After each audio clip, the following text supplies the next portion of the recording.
35절에서 49절까지인데 다 읽을 수가 없어서 49절 한 절만 보도록 하겠습니다. 우리 방송실 고생했습니다. 49절입니다. 우리가 흙에 속한 자의 형상을 입은 것 같이 또한 하늘에 속한 이의 형상을 입으리라. 아멘.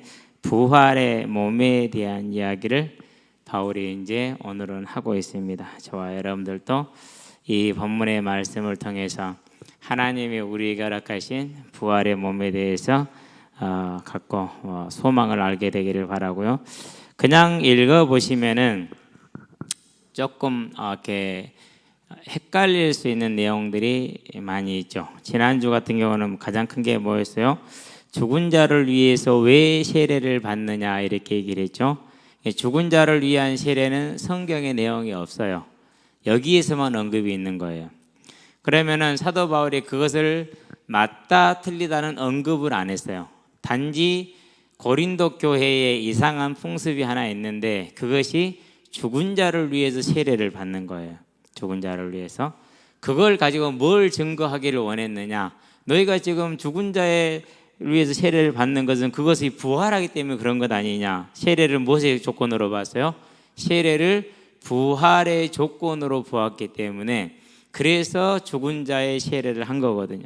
역사가 요세푸스도 그걸 증거를 했어요. 죽은 사람을 침대에 누이고 그 밑에 산 사람이 들어가서 세례자가 이제 죽은 사람에게서 묻죠. 세례를 받겠느냐? 그러면은 밑에서 누가 대답을 해요? 산 사람이 대신 예하고 대답을 해요. 그러면은 그 죽은 자에게 세례를 베풀어 줌으로써 이 사람이 세례를 받았다라는 이렇게 받은 것으로 가름하는 그런 풍습이 고린도 교회에 또 일반적으로 행해지고 있었던 그런 하나 일반적인 것은 아니었던 것 같아요. 있었다라는 것을 요세푸스도 증거를 했거든요. 이렇게 이제 우리가 성경을 보고 나면은 이제 해소가 좀 되죠. 오늘 또 이제 어제 지난주 같은 그런 어려운 구절은 없는데 오늘은 또 쉽지는 않습니다. 그래서 한 절씩 한 절씩 읽어가면서 우리가 이제 인도를 받아보도록 하겠습니다. 35절입니다. 중요한 질문에 대한 얘기를 합니다. 누가 묻기를 죽은 자들이 어떻게 다시 살아나며 어떤 몸으로 오느냐 하리니 그랬어요. 자, 이 질문은 뭐냐? 죽은 자가 어떻게 다시 살아나느냐? 이렇게 이제 묻습니다. 이렇게 묻는 것에는 무슨 전제가 있느냐? 어떤 몸으로 오느냐라는 그 질문에 대한 전제가 있는 거예요. 자, 그러면 어떤 몸으로 오냐고 물어보는 것은 죽었어요? 썩었어요. 그게 어떻게 다시 새롭게 돼서 재결합이 된단 말이야? 육신적으로 물리적으로 가능해요? 불가능해요? 불가능하죠. 그 인식을 가지고 부활이 되겠느냐? 생각을 해봐라, 이 사람아. 상식이 있으면은 이렇게 이제 부활을 부인한 것도 있어요. 그러는데 그렇게 부인했는데 더 근원적인 게 있어요. 그건 이제 헬라 사상적인 영향이 있었다고 얘기했죠. 헬라인들은 그래서 뭘 안 믿는다고 그랬어요? 육의 부활을 안 믿는다고 얘기를 했죠. 거기에는 이제 좀 이따 다시 나오겠지만은 다시 이제 언급을 해요. 플라톤의 사상. 그게 이제 고린도 교회의 헬라 지식인들 사이에서 일반적으로 깔려 있었어요. 그래서 지난주에 뭐가 있었어요? 너희가 무지한 고로 그랬죠. 하그노시스 이렇게 얘기를 했잖아요. 알지 못한다 이렇게 얘기를 했단 말이에요. 그 이제 영지주의적인 지식인데 이게 플라톤적인 그런 뭐의 사상을 근거로 해서 부활을 부인한 거예요. 그러니까 교회 안에 이 부활을 부인하러 들어온 이단들이 악한 자들이 그냥 오는 게 아니에요. 정말 정교한 뭘 가지고 오는 거예요. 정교한 그 무기를 가지고 오는 거예요. 어쨌든지 간에 여기서 이제 35절의 핵심은 뭐냐면은요. 죽은 자가 어떻게 살아나냐? 죽어버린데 살 수 없다라는 거. 두 번째, 썩은 몸이 어떻게 다시 새롭게 돼서 올 수가 있느냐? 불가능하지 않느냐? 이 질문이에요. 이게 이제 부활을 부인하는 자들이 뭐예요? 전제예요, 전제. 이걸 꼭 기억을 하고 계셔야 돼요. 35절을. 자, 36절 갈게요. 자, 어리석은 자여 네가 뿌리는 씨가 죽지 않으면 살아나지 못하겠고 그렇게 얘기를 했어요. 자, 여기서 어리석은 자여 이렇게 표현을 했는데 다른 번역을 어떻게 번역을 했냐? 이 질문은 어리석은 질문입니다 라고 번역을 했어요.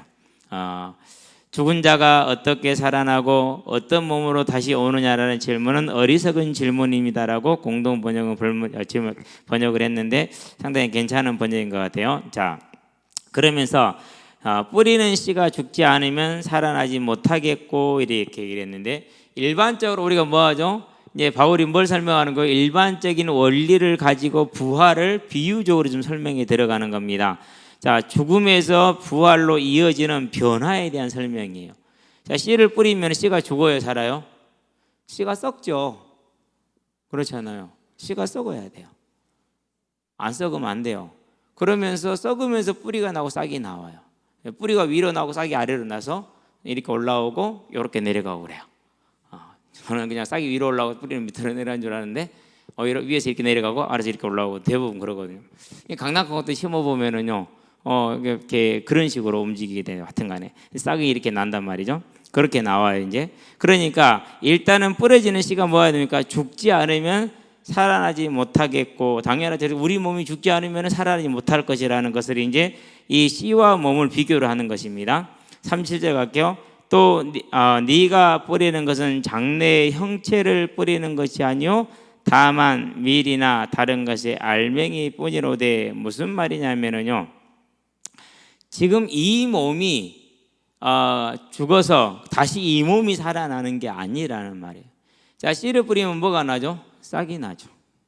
싹하고 씨가 모양이 같아요, 들려요? 완전히 다르죠. 얼마나 웃기냐면요, 이제 여기 있는 뭐 많은 분들과 또 우리 학생들은 뭘 겪어보지 않았어요? 농사라는 걸 모르잖아요. 그렇죠? 그러니까 보리하고 밀을 구별 못하는 것은 이해를 하죠. 마늘하고 보리도 구별을 못해요. 그래서 옛날에 빗교했을 때 모시고 이렇게 이제 겨울에 이렇게 막 뭐 군 이렇게 돌아다니면서 전도하러 다니거든요. 그러면 마늘이 보리가 잘났네 뭐 보고요, 마늘을 맛보고. 마늘과 보리는요 절대 같을 수가 없어요 이게. 그런데 그거 보고는요, 보리가 잘났대. 권사님, 저것은 마늘입니다. 또 가다가 저 밭에 보리 잘났네. 저것도 마늘입니다. 몰라요. 그러니까 자, 보리 동글동글 동글납작한 거 뿌렸더니 뭐가 나죠? 뾰족한 씨가 나죠. 그렇죠? 마늘이 이렇게 이제 뭐 각지고 이렇게 마른 목과 같이 생긴 이 마늘을 심었더니 뭐가 나요? 거기다 뾰족한 씨가 나오죠. 싹이 나오죠. 그렇죠? 동글동글한 콩을 심었더니 뭐가 나요? 동그란 떡잎이 나오죠. 전혀 모양이 어때요? 다르죠. 그러니까 우리의 몸이, 이 몸이 썩어지고 뿌려지면은 뭐가 나오는 거, 전혀 새로운 싹이 나오는 것처럼 전혀 새로운 몸이 나온다라는 것을 이렇게 지금 설명을 해주고 있어요. 자, 38절 갈게요. 그러면 30절이 이해가 되죠? 자, 하나님이 그 뜻대로 그에게 형체를 주시되 각 종자에게 그 형체를 주시느니라. 창세기에 보니까 각기 그 종류대로, 각기 그 종류대로, 각기 그 종류대로 이렇게 설명을 하고 있죠. 그렇죠? 따라서 무슨 말이냐면요, 죽음 이전의 몸과 부활의 몸이 다른데 그 다른 형체의 다름은 누가 결정하신다라는 거예요? 하나님이 결정하신다.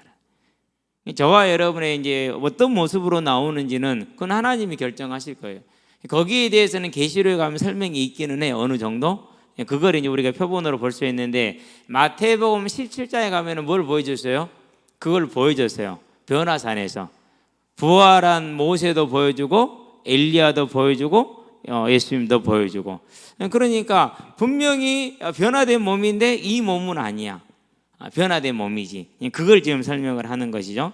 그래서 하나님이 그 형체를 결정을 하실 것이다 라는 걸 말해줍니다. 그래서 하나님이 그 뜻대로 그에게 형체를 주시되 각 종자에게 그 형체를 주시느니라. 각 종자의 형체를 주시는 것처럼 우리에게도 하나님이 새로운 형체를 주실 것인데, 그 형체는 내용적으로나 외형적으로나 같다 다르다?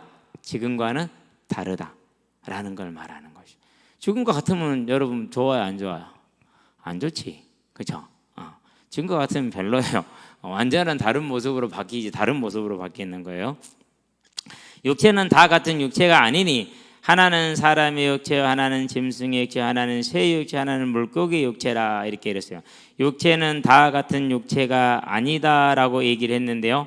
이 말은 무슨 말이냐면, 여기서 이제 사람과 땅에 있는 짐승과 하늘에 있는 새와 물에 있는 물고기, 만물을 다 든 것이죠. 하나님이 사람과 만물을 다 다르게 형체를 주신 것처럼 부활의 때도 형체를 어떻게 하실 것이라는 거죠? 그렇게 주실 거라는 거예요. 부활의 때도. 그러니까 이제 계시록에 보면은 만물이 맨 갓에서 모든 만물이 하나님을 찬양하는 장면이 나와요. 그럼 이제 그때 그 모든 만물은 무슨 모습이에요? 이제 다른 새로운 모습. 그렇듯이 우리도 새로운 모습을 설명하는데 그걸 가지고 우리의 부활을 뭐 하는 거지? 지금 이제 형체가 다르고 내용이 다르다라는 걸 지금 설명을 하고 계시는 것이죠. 그러니까 뭐가 아니라는 거요? 이 몸이 썩어진 몸이 다시 그대로 부활하는 게 새롭게 돼서 부활하는 것이 아니라는, 이렇게 부활하는 게 아니라는 것을 지금 말을 하는 것입니다. 40절 봅니다. 하늘에 속한 형체도 있고 땅에 속한 형체도 있으나 하늘에 속한 것의 영광이 따로 있고 땅에 속한 것의 영광이 따로 있으니 그렇게 얘기를 했어요. 여기서 이제 영광이 뭘 지칭하는지 정확하게 설명을 못 하겠다라고 주석은 얘기를 해요. 그런데 이제 우리는 여기서 이제 우리가 이제까지 알고 있는 또 우리가 느껴지는 바, 이해되는 바가 있는 걸 설명을 해볼게요. 하늘에 속한 형체가 있고 땅에 속한 형체가 있다. 그럼 하늘에 속한 형체는 뭐냐? 이렇게 이제 질문을 할 수 있어요. 일부에서는 그 하늘에 속한 형체는 영적인 존재다. 이렇게 설명을 해요. 근데 한켠에서는 어떻게 설명? 아니다. 41절에 나와 있는 것처럼 해와 달과 별들을 말하는 것이다. 그렇게 설명을 하는데 지금 이제 누구에게 말을 하고 있죠? 부활을 부인하는 사람들한테 설명을 하고 있기 때문에 보이지 않는 영적인 존재도 잘 믿지 않는 천사 이런 걸 믿지 않는 자들에게 하늘에 속한 것을 그렇게 말하지는 않았을 것이라는 거예요. 그러면은 부활의 사실을 말하고 눈에 보이는 것을 설명을 하고 있기 때문에 41절에 나와 있는 해나 달이나 별들을 하늘에 속한 것이라고 얘기를 해서 위에서 말해온 대로 만물의 형체와 그 빛남이 다른 것처럼 이 모든 것들 땅에 있는 것이나 하늘에 있는 것들도 다 다르게 하나님께서 뭐 할 거라는 거죠? 각기 부활의 모습을 주실 것이라는 것을 얘기를 하고 있죠. 그래서 41절에 가니까 해의 영광이 다르고 달의 영광이 다르며 별의 영광이 다른데 별과 별의 영광이 다르도다 이렇게 얘기를 했어요. 이제까지는 이 부분을 부활했을 때의 질적인 차이로 좀 이해를 제가 했거든요. 그런데 주석을 보니까 질적인 차이가 아닐 것이다 라고 설명을 해요. 지금 뭘 설명을 하고 있어요? 부활 자체를 설명을 하고 있잖아요. 그렇기 때문에 질적인 어떤 차이라기보다는 부활 후의 존재의 무슨 모습이요? 하나님이 각기 그 모양을 주시느니라 이렇게 얘기를 했잖아요. 모습의 다양함을 말해주는 것이다. 모습의 다양함을. 그래서 저와 여러분들도요, 우리가 부활했을 때 서로가 지금의 형태는 아니지만 하나님이 어떤 형체를 주실지는 몰라요. 그래서 그 형체를 바라보는 믿음의 소망이 있는 뭐가 필요하죠? 삶이 필요하겠죠. 좀 이따 나옵니다. 그 얘기가 이제. 자, 41절 가서요 얘기를 했죠. 그런 다음에 42절 갈게요. 자, 그런데 여기서 이제 한 가지 더 얘기할 게 뭐냐면은요, 항상 제가 얘기하잖아요. 천국을 상상이 되더라 안 되더라? 안 되더라. 왜 안 되는 거죠? 이 땅에 있는 거 가지고는 상상을 해볼 수가 없어요. 이 땅에 있는 거 가지고. 그래서 현재 제한되고 불완전한 어떤 관념 또는 지식 내지는 느낌, 이걸 가지고 우리 부활 때의 모습을 다 파악할 수 있다 없다? 없다. 그러나 내용적으로나 외형적으로나 분명히 다른 모습일 것이다. 그렇게 얘기를 하면서 각기 만물에게, 각기 각 사람에게 하나님이 형체를 주실 것은 그분이 결정하실 것이다. 그러면 이제 나는 어떤 형체를 받게 될지를 이제 뭐 해야 돼요? 이제 저와 여러분들은 오늘 잘 관리를 해야겠죠. 그래서요, 우리의 육신을 관리하는 것처럼 우리의 영도 잘 관리해서 부활의 몸을 지금 잘 심으시게 되길 바랍니다. 좀 이따 나오겠죠. 42절 갈게요. 죽은 자의 부활도 그와 같으니 썩을 것으로 심고 썩지 아니할 것으로 다시 살아나며 그렇게 얘기를 합니다. 자, 사람의 육체가 부활할 때는 어떻게 된다고요? 새싹이 나는 것처럼 전혀 새로운 것으로 드러난다라는 것이죠. 그렇죠? 전혀 새로운 차이는 그게 놀라운 차이가 있다라는 사실. 그러고 나서 그것은 썩는 안 썩는다? 부활의 몸은 영원하고 완전할 것이라는 것. 썩지 아니할 것 다시 살아나고 욕된 것으로 신고 그랬어요. 욕된 것이란 건 뭘 말하냐면 우리 육신의 연약함을 뜻하는 거예요. 약한 것으로 똑같은 말이에요. 그러니까 우리 육신의 연약함. 뭐가 연약합니까? 일단은 생로병사에 자유로울 수가 없죠. 그렇죠? 두 번째, 육신의 어떤 욕구로부터 자유로울 수가 없죠. 그렇죠? 예, 전혀 자유로울 수가 없어요. 시험과 유혹에서 완전히 자유로울 수가 없죠. 없어요. 그것이 이러한 육신을 우리가 뭐라고 그것을 욕된 것이다, 약한 것이다 이렇게 얘기를 했어요. 욕된 것으로 신고 영광스러운 것으로. 때문에 부활한 것은 뭐하는 거요? 이런 육신의 연약함이 있다 없다? 없다라는 것이죠. 그리고 약함이 있다 없다? 없다. 완전하게 된다는 거. 사단이 뭐하는 거지? 이제 절대 건들 수 없는 완전한 상태가 될 것이라는 걸 말하죠. 자, 44절 가볼게요. 육의 몸으로 신고 신령한 몸으로 살아나나니 육의 몸이 있은즉 또 영의 몸도 있으리라 그렇게 얘기를 했죠. 자, 육의 몸으로 심었다라는 것은 무슨 말입니까? 지금 우리가 살고 있는 이 육신을 말하는 것인데 육신이 가지고 있고 인간이 가지고 있는 총체적인 한계성을 전체를 말해요. 그렇게 이 부족한 것으로, 이 연약한 것으로, 이 모자란 것으로 우리가 신고 어떤 것으로요? 완전한 영의 몸, 신령한 몸으로 다시 살아나게 된다라는 걸 말하는데 신령한 몸은 뭡니까? 이제 신령한 것이니까 영원 불변한 몸으로서 온전히 하나님의 영에 지배받는 생활, 하나님과 함께하는 삶.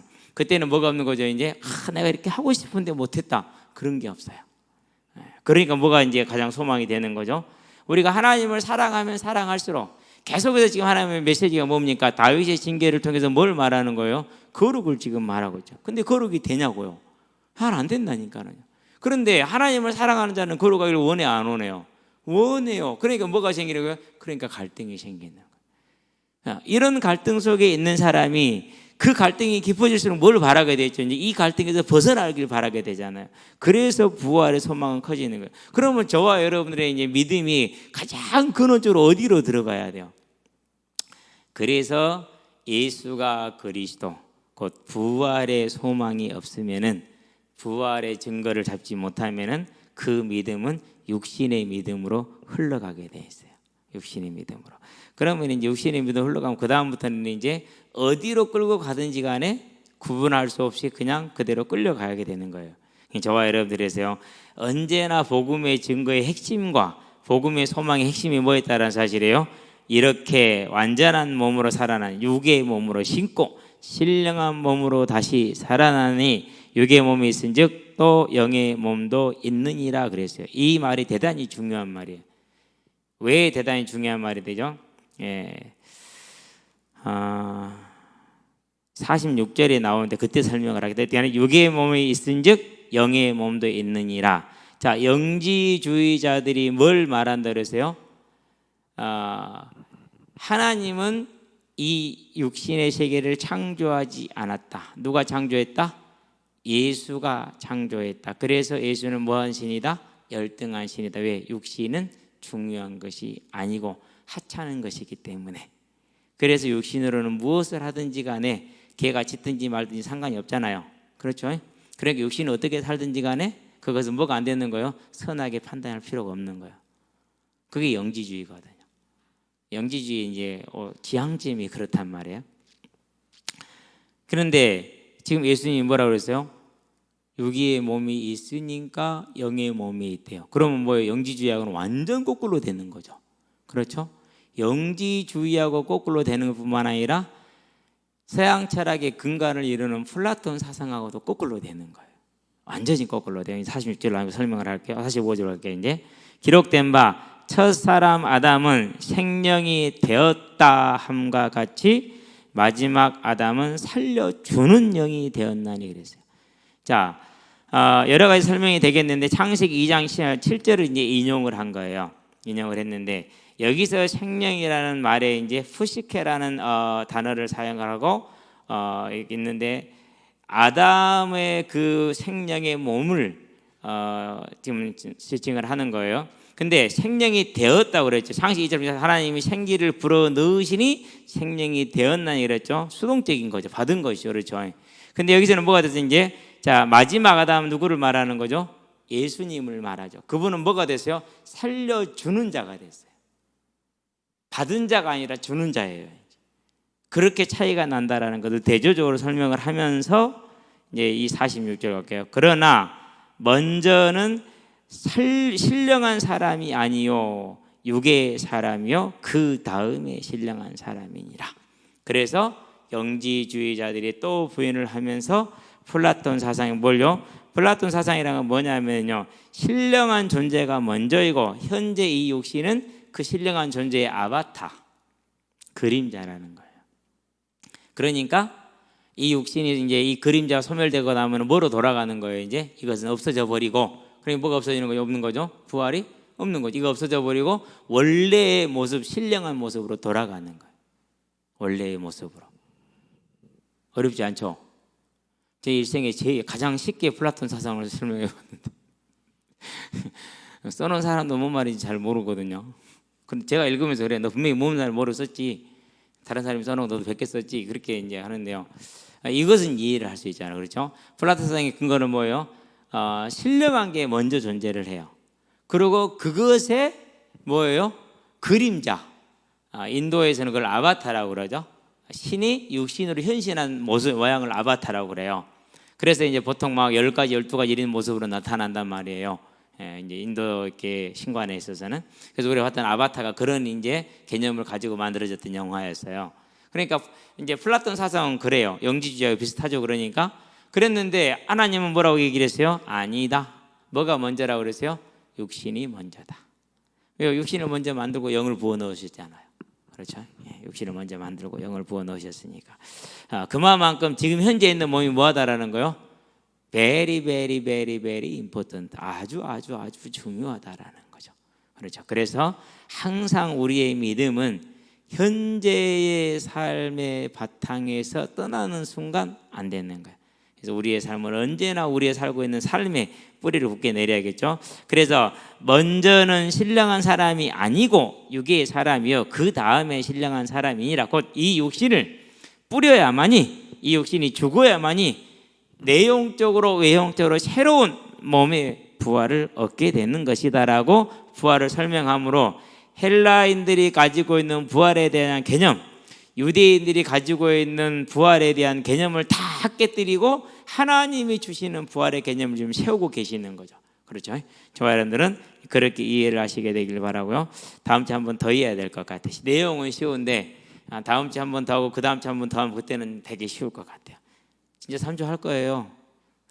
그러니까 너무 긴장하지 마시고 편안하게 들으시기 바랍니다. 47절.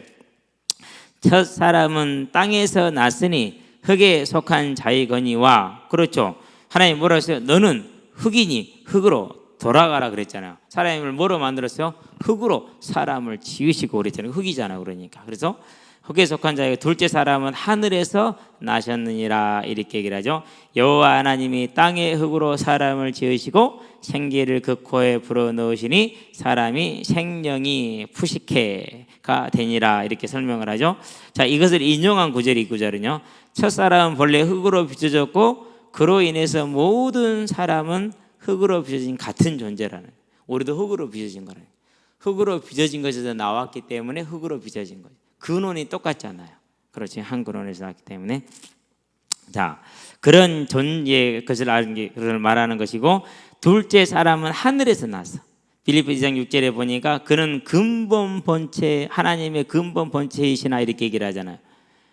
자기를 낮춰서 육신을 입고 오셨다. 우리도 그 겸손을 본받자 이렇게 얘기를 하죠. 그래서 아담과 예수는 육체라는 것은 모양은 같아. 그러나 출발이 달라. 아담은 땅에서 나왔고 예수는 어디서 나왔어요? 하늘에서 왔어요.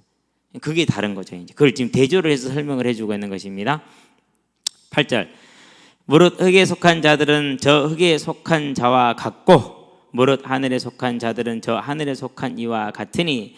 자, 구원을 받지 못한 자를 말합니다. 여기서는 흙에 속한 자는, 흙에 속한 자는 그냥 흙에 속한 자와 똑같이 변화됨이 없이, 즉 부활을 해도 그 영광에 들어가지 못하는 걸 말하는 것이고, 하늘에 속한 자는 누굽니까? 예수께 속한 자. 하늘에서 온 예수께 속한 자들은 저 하늘에 속한 이와 같으니. 자, 아담에게서 났으니까 아담과 같다.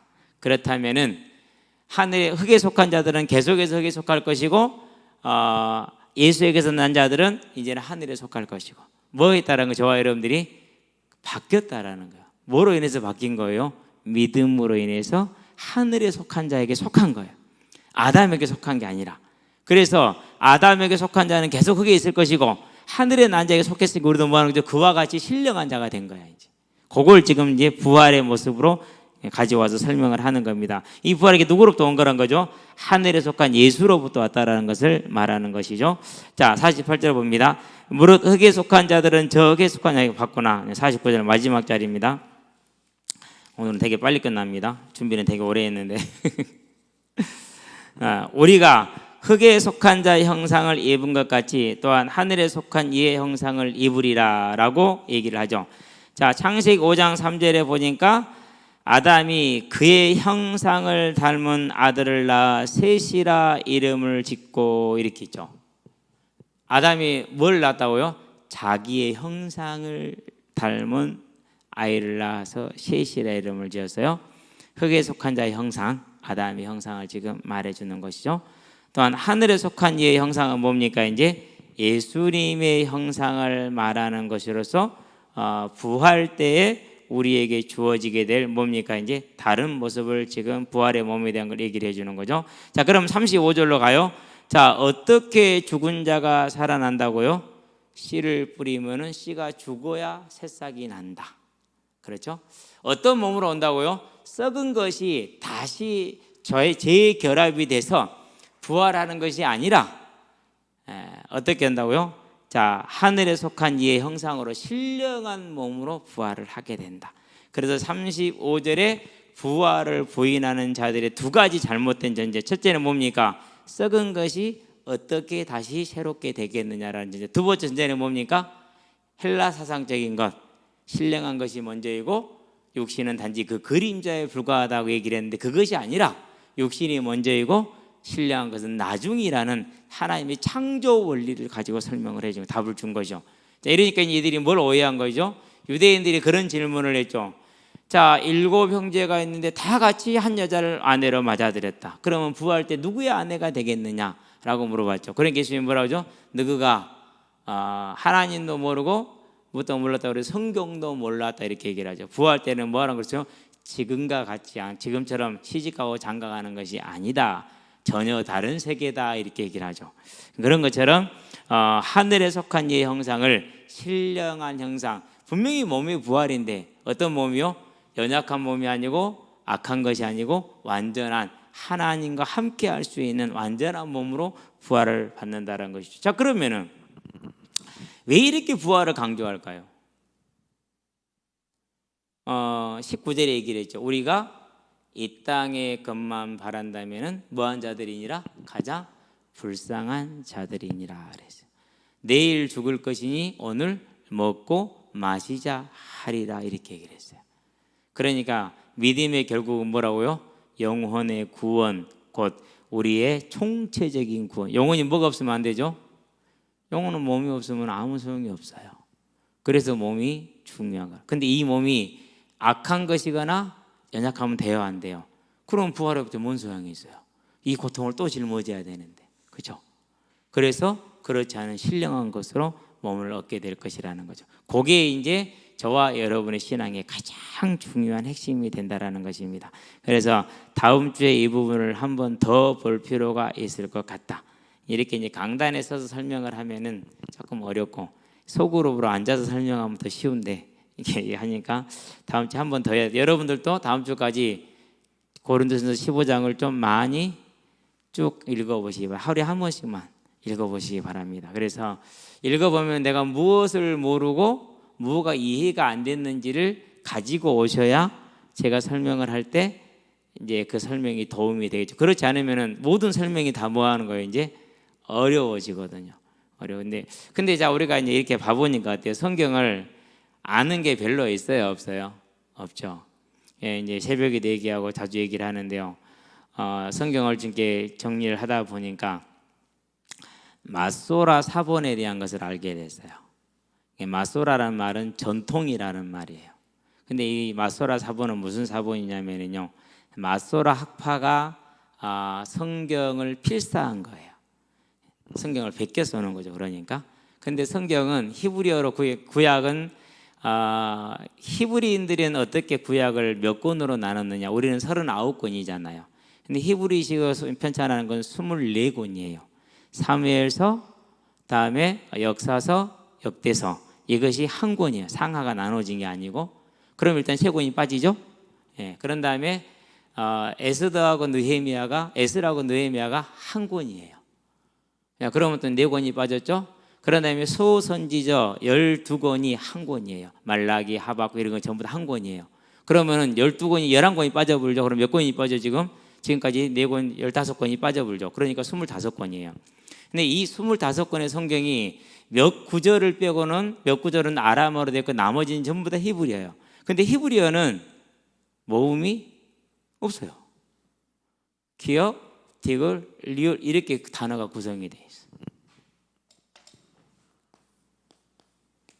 이걸 읽어야 돼. 민중이 한번 읽어보세요. 단어로 읽어주세요. 가더라? 우리 민중이는? 고돌이 그렇죠. 우리 은재는? 고드름. 그러니까 성경을 다 애우지 않으면 읽을 수 있어요, 없어요? 못 읽는 거예요. 그러니 얼마나 성경을 읽는 일이 사본을 구하는 것 자체가 어렵지만은 힘들어요. 이 작업을 이 마소라 학파가 500년 동안 해요. 500년 동안 이 자음 히브리어에다가 모음을 붙여줘요. 모음을. 그래서 이제 여기에 이제 무슨 점이 찍히느냐에 따라서 뭐가 되는 거예요? 이게 이제 모음이 바뀌어지는 거예요. 그래가지고 이제 가인지 고인지 그인지 이런 것들이 이제 결정이 되는 거예요. 그걸 몇 년 했다고요? 500년. AD 9세기경에 끝나요. AD 4세기부터 시작을 해가지고 3세기부터 시작을 해가지고 그걸 보고 나서요, 야, 정말 내가 복된 시대를 살았구나. 그러고 유대인 그러면 전부 다 하나님을 모르고 복음을 모르는 자들인 줄 알았는데 이게 지금 AD 3, 4세기 시작돼서 8, 9세기에 끝난단 말이에요. 그들이 얼마나 하나님을 향한 그 믿음과 사랑과 열정이 컸는지를 우리가 상상이 안 되죠. 그렇죠. 그래서 모든 사본을 다 참조를 해요. 그러면은 한 번 해놨는데 수정을 하겠어요, 안 하겠어요? 또 해야죠. 거기에다가 이제 우리는 무슨 복이 더 있느냐? 개혁교회 500년 동안 이 복음을 설명을 해온 거예요. 즉 본문을 해석을 한 거예요. 그게 이제 뭐 집대성된 게 그걸 주석이라고 그래요. 주석이라고. 그래서 주석을 안 읽으면은 안 돼요. 주석에 보면은요, 이제까지 우리가 들었던 복음의 내용은 단 하나도 빠짐이 없이 퍼펙트 플러스 한 1000만 배 정도 정리가 돼 있어요. 죄송하지만 2000년 만에 발견됐다. 거짓말이에요. 이미 정리 다 돼 있어요.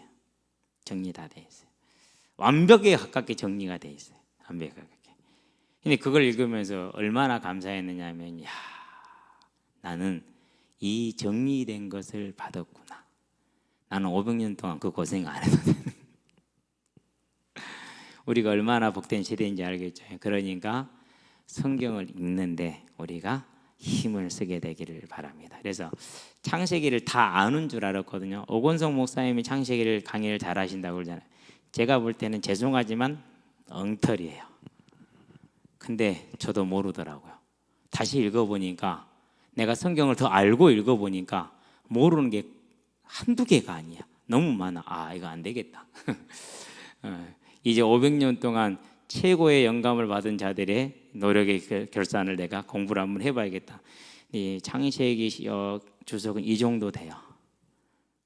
그러면은 1500페이지, 2000페이지 가까이 되는데 어렵지 않겠더라고. 읽어보는 게 쉽지, 그렇게 어렵지 않아요. 왜 그러냐면 이제 쉽게 볼 수 있으니까. 그래서 여러분들도요, 이 부활의 장에 대한 이야기니까 다음 주 오실 때쯤에는 최소한 오늘 본문 정도는 우리가 뭐 하자? 그 많은 이들의 노력, 그것에 비하면 우리는 작은 거잖아요.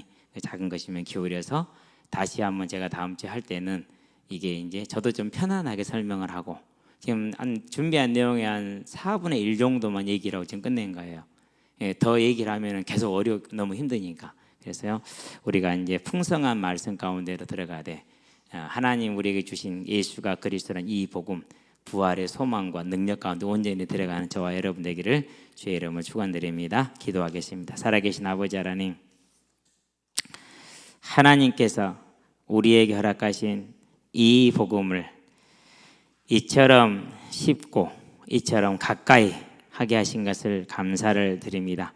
오직 하나님의 말씀 가운데 깊이 있게 들어가게 하시되 그 수많은 하나님의 충성된 종도를 통해서 정리해 주신 그 말씀을 이제 우리가 기쁨으로 즐거움으로 우리 입술의 꿀과 같은 것으로 우리 길의 등불로 삼을 수 있도록 하나님 우리의 삶의 말씀을 가까이 하는 지혜와 노력이 있게 하셔서 더욱더 주와 동행하며 믿음의 소망에서 능력으로 세상을 넉넉히 이기고 하나님이 우리를 통해서 이루시고자 하는 하나님의 창세전의 그 뜻을 온전히 이루는 하나님의 귀한 일꾼들 될 수 있도록 은혜를 더해 주시기를 그리스도신 예수의 이름으로 기도합니다. 아멘.